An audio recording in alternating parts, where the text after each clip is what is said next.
Ne, to je potpuno kriva percepcija. Zapravo, ja sam ovdje počeo raditi iz razloga što se bavim minimalno invazivnim procedurama. To su znači procedure liječenja boli bez operiranja, bez operacije.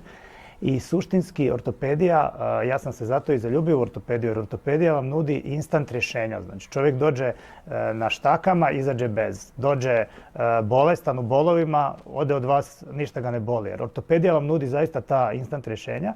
I bilo to sa nekakvim injekcijama ili minimalno invazivnim procedurama ili operiranjem, koje opet danas većina operacijskih zahvata koje mi provodimo su one day surgery, to znači da pacijent dođe ujutro operiran i već istu večer ili sutra dan ujutro na svojim nogama odlazi kući ili odlazi na rehabilitaciju, ali zapravo u ortopediji su danas jako rijetki zahvati koji zahtijevaju dugotrajno ležanje, ostanke u bolnici i tako dalje.